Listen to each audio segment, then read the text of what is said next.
दोस्तों, सूर्य सिद्धांत और श्रीमद् भगवत में नौ तपा का वर्णन आता है। कहते हैं जब से ज्योतिष की रचना हुई है तभी से ही नौ तपा भी चला आ रहा है। सनातन संस्कृति में सदियों से सूरज को देवता के रूप में भी पूजा जाता है। नौ तपा को लेकर लोक मान्यता है कि नौ तपा के सभी दिन पूरे तपें तो आगे के दिनों में अच्छी बारिश होती है। नौ तपा तब होता है जब सूर्य रोहिणी नक्षत्र में प्रवेश करता है। यह हर साल आता है और इस दौरान 9 दिनों तक सूर्य देव अपने उग्र रूप में रहते हैं। सूर्य के रोहिणी नक्षत्र में प्रवेश करते ही पृथ्वी का तापमान बढ़ जाता है और भीषण गर्मी का सामना करना पड़ता है। इस दौरान सूर्य की किरणें धरती पर सीधी पड़ती हैं। माना जाता है कि नौ तपा जितना तपता है उतनी ही अच्छी वर्षा होती है। ज्योतिष के अनुसार चंद्रदेव रोहिणी नक्षत्र के स्वामी हैं जो शीतलता का कारक है, परंतु इस समय वे सूरज के प्रभाव में आ जाते हैं। जब सूर्य रोहिणी नक्षत्र में 15 दिन के लिए आता है तो उन 15 दिनों के पहले 9 दिन सर्वाधिक गर्मी वाले होते हैं। इन्हीं शुरुआती 9 दिनों को नौ तपा के नाम से जाना जाता है।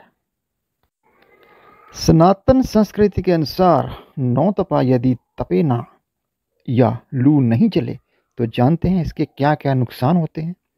आइए आज आपको बताते हैं। इसके बारे में ऐसा लिखा गया है, 2 मूसा 2 कातरा 2 तीड़ी 2 ताए 2 की बादी जल हों 2 विषवर 2 बाय।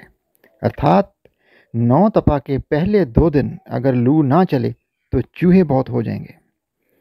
अगले 2 दिन लू ना चले तो कातरा यानी फसल को नुकसान पहुंचाने वाला कीट नहीं मरेगा।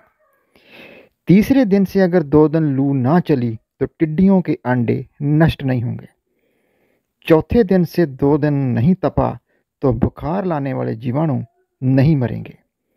इसके बाद 2 दिन लू ना चली तो विषर्व यानी सांप बिच्छू नियंत्रण से बाहर हो जाएंगे।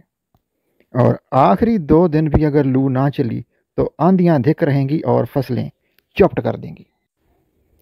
हालांकि साइंस इस शब्द को भले ही ना माने, लेकिन ट्रेडिशनल नॉलेज को साथ लेकर चलता है, उसे एकदम से खारिज नहीं करता।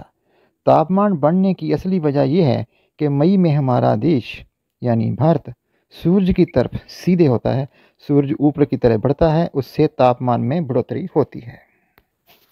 रोहिणी नक्षत्र के दौरान सूरज की गर्मी सीधे तौर पर धरती पर पड़ने से धरती का तापमान बढ़ जाता है।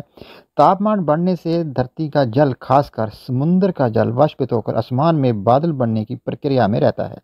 धरती जितनी तपेगी बादल उतने ज़्यादा बनेंगे और तब ये कहा जा सकता है कि अच्छी बारिश होगी।